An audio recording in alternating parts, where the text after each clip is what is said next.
नमस्कार बंधुओं, आप देख रहे हैं अभीष भारत शैलेंद्र सिंह के साथ।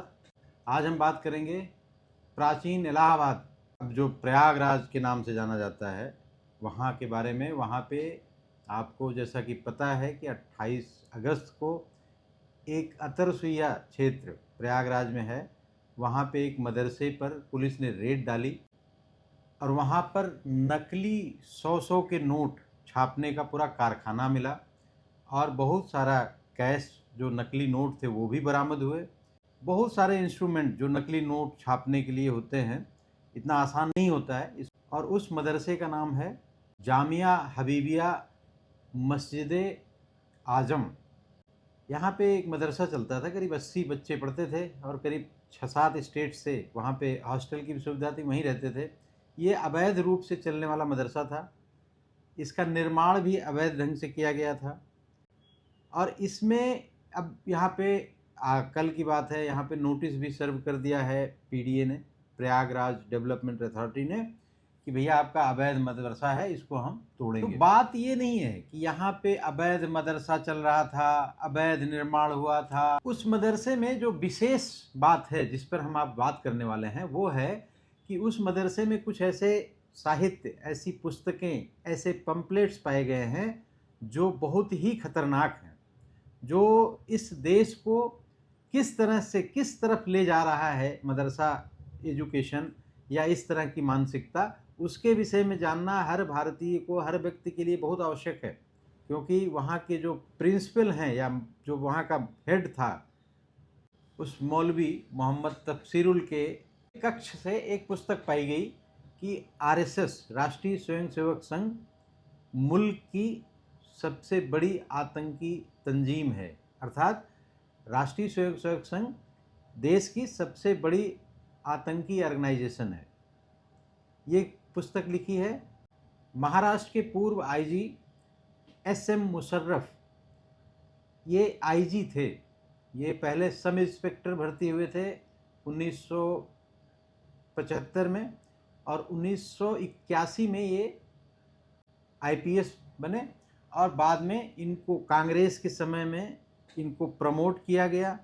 कांग्रेस के समय में ही इनको राष्ट्रपति द्वारा पुलिस पदक प्रदान किया गया और बहुत सारे, कई सारे तरह के अवार्ड, सम्मान से इनको नवाजा गया और इन्हों फाइनली इनको महाराष्ट्र का आईजी बना दिया गया।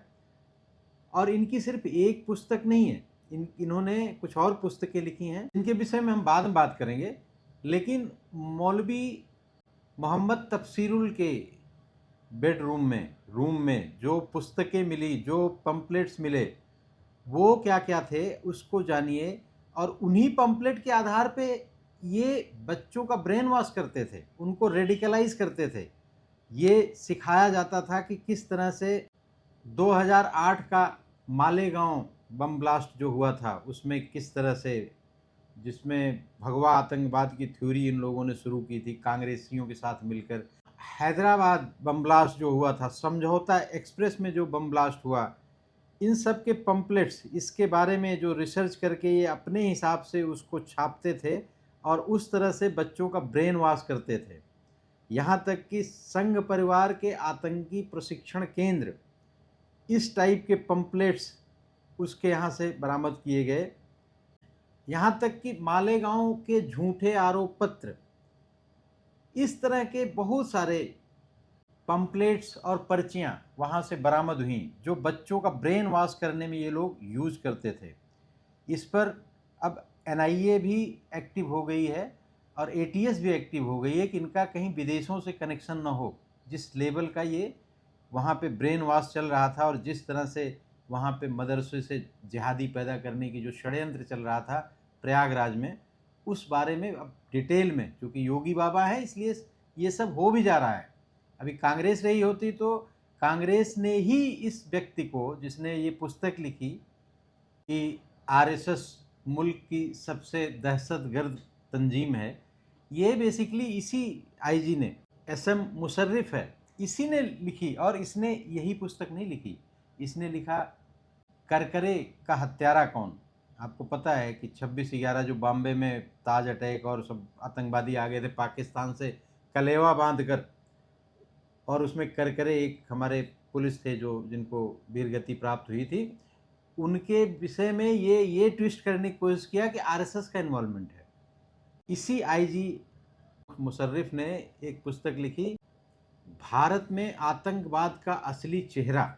मतलब आतंकवाद जो बम ब्लास्ट, उस समय का दौर आपको याद होगा कि सब जगह सीरियल ब्लास्ट होते थे, हर जगह, हैदराबाद, बॉम्बे, नागपुर, दिल्ली, लखनऊ, बनारस, अयोध्या, इस पूरे देश में कोई ऐसा कोना नहीं बचा था जहां आतंकवादियों ने सीरियल बम ब्लास्ट न किए हों, और सारे इस्लामिक जिहादी थे। लेकिन इसको काउंटर करने के लिए कांग्रेस सरकार ने इस तरह से षड्यंत्र किया भगवा आतंकवाद को, कि भगवा आतंकवाद से के नैरेटिव से मुस्लिम आतंकवाद, जो इस्लामिक आतंकवादी बम ब्लास्ट करा रहे थे, सीरियल ब्लास्ट, वो छुपाया जा सके। जिस महाराष्ट्र के आईजी एसएम मुशर्रिफ को कांग्रेस राष्ट्रपति के पुलिस पदक, सर्वोच्च सम्मान से सम्मानित कर रही थी, उस व्यक्ति ने पुस्तक लिखी, ब्राह्मणवादियों के धमाके और मुसलमानों को फांसी। सोचिए किस तरह का नैरेटिव गढ़ने का काम कांग्रेस अपने यूपीए 2 के समय कर रही थी। ये व्यक्ति इस इतने बड़े पद पर, बम्बई का आईजी होना बहुत बड़ा पोस्ट है, बहुत बड़ी पोस्ट है। उस पद पर रहकर ये व्यक्ति भारतवर्ष की खुफिया एजेंसियों की किरकिरी करा रहा है। खुफिया एजेंसियों के लिए इसने लिखा है कि किस तरह से खुफिया तंत्र को पता था कि यहाँ पे आतंकी हमला होने वाला है, 4 दिन 5 दिन पहले पता था। इस पर डॉन ने एक पूरा लेख लिखा है। डॉन एक न्यूज़पेपर है पाकिस्तान का। इसने तो यहाँ तक लिखा है कि 26/11 की जांच को न्यायपालिका क्यों नकार रही है, ऐसी ऐसी बातें न्यायपालिका के विषय में लिखा है। आप सोच सकते हैं कि कांग्रेस द्वारा पोषित ऐसे सांप, जिन्होंने इस तरह का भ्रम जाल इस देश में फैलाने की कोशिश किया, और कांग्रेस शुरू से ही राष्ट्रीय स्वयंसेवक संघ के अगेंस्ट ही रही है। ये शुरू से ही इंजेक्टेड रहे हैं जो जिहादी तंजीमें थीं या जिहाद करने के लिए भारतवर्ष में आई हुई थीं। उस समय आप देखेंगे कि मोहम्मद हबीब और इरफान हबीब के प्रभाव में, चाहे जवाहरलाल नेहरू हों चाहे इंदिरा गांधी हों, इंदिरा गांधी का तो ऑफिशियल ट्यूटर थे मोहम्मद हबीब, तो इन सब के प्रभाव में नेहरू ने भी यही काम किया, आरएसएस को बदनाम करने के लिए। आरएसएस जो कि एक राष्ट्रवादी संगठन है, जो राष्ट्र को अपने प्राचीन गौरव को याद दिलाती है, अपने संस्कारों को याद दिलाती है, जो संस्कार निर्मित करती है व्यक्तियों में, जो अपने माता पिता, अपने पड़ोसी, अपने भाईचारा, सब में एक ऐसा संस्कार डेवलप करने का प्रयास कर रही है सतत 100 वर्षों से, जो कि इस देश को आज भी बचाए हुए है। नहीं तो आप देख रहे हैं किस तरह से जो हमसे अलग हो के मुल्क बने थे, चाहे पाकिस्तान हो चाहे बांग्लादेश हो, इनके ये विभाजन के कगार पे खड़े हुए हैं। वहाँ संस्कार, सभ्यता नाम की कोई चीज़ नहीं बची हुई है। सिर्फ एक अंध जिहाद की सनक और मेरा इस्लाम अच्छा तुम्हारा इस्लाम गलत, एक इस्लामिस्ट आपस में ही लड़ रहे हैं। कहीं अहमदिया मार रहा है देवबंदियों को, तो देवबंदी मार रहे हैं बरेलवियों को। हर जगह अफरा तफरी मची हुई है दोनों मुल्कों में। भारतवर्ष चूँकि यहाँ की संस्कृति बहुत प्राचीन है, जड़ें बहुत प्राचीन हैं, और बहुसंख्यक हिंदू जनमानस है, और हिंदू जनमानस बहुत ही टॉलरेंट और शांत है। इस वजह से यहाँ पे शांति दिख रही है आपको, लेकिन इंटरनली उतनी शांति है नहीं जितना दिख रही है बाहर से। जिस कांग्रेस पार्टी ने एसएम मुशर्रिफ जैसे आदमी को आईजी बनाया महाराष्ट्र का, जिसने इस तरह के षड्यंत्र करके इस तरह से हिंदू भगवा आतंकवाद की जो थ्योरी डेवलप की और एक नैरेटिव सेट करने का प्रयास किया इस्लामिक टेररिज्म के काउंटर करने के लिए, सिर्फ वोट बैंक की राजनीति की वजह से इस देश को बर्बाद करने पे तुली हुई है। लेकिन अभी कांग्रेस से भी कुछ अच्छी सूचनाएं आने लगी हैं। जिस तरह से आज हिमाचल प्रदेश में कांग्रेस के पूर्व मुख्यमंत्री और बहुत सारे उनके नेता खुलकर, एक मस्जिद वहाँ पे 2012 में बना ली गई थी 1 फ्लोर की, वो 4 फ्लोर कर दी गई, और वहाँ पे बहुत सारे तबलीगी जमात और दुनिया भर के लोग आके वहाँ पे बिल्कुल गंध सा मच गया था और लोगों का निकलना उधर से दूभर हो गया था। आज वहाँ की जनता सड़कों पे आ गई और मस्जिद को डिमोलिश करने की मांग करने लगी और कांग्रेस के लोग मांग कर रहे हैं। कांग्रेस के लोग आज बात कर रहे हैं लव जिहाद और डेमोग्राफी चेंज और इस तरह की बात हिमाचल कांग्रेस के लोग कर रहे हैं, विधानसभा में कर रहे हैं, सड़कों पे कर रहे हैं।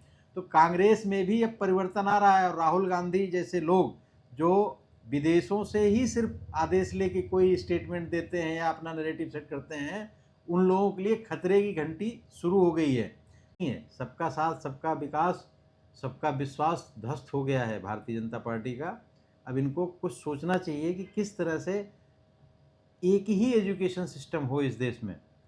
इस तरह से नफ़रत भरना बच्चों में, उनको बचपन से सिखा देना कि हिंदू तुम्हारे विरोधी हैं या वो गैर मजहबी हैं और पूरे विश्व को बिलीवर्स और नॉन बिलीवर्स में बांट देना, ये बताना कि नॉन बिलीवर्स को बिलीवर्स बनाना है, उनको ले आना है सच्चे रास्ते पर।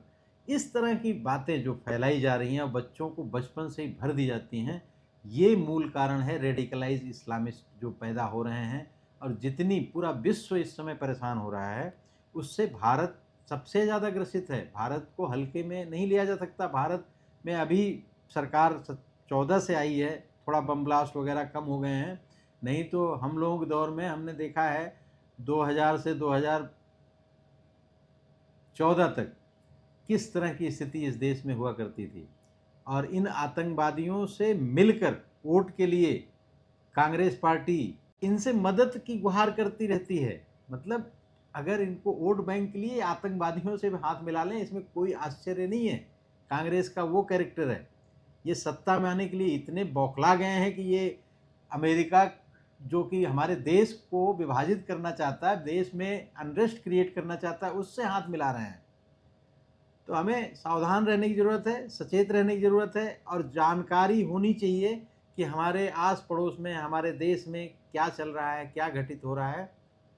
प्रयागराज में बहुत लंबे समय मेरा रहना हुआ है, तो इसलिए आज प्रयागराज की घटना के बारे में कुछ बातें आप लोगों से शेयर की। आज की वीडियो बस इतनी ही। जय हिंद, वंदे मातरम बंधुओं, नमस्कार।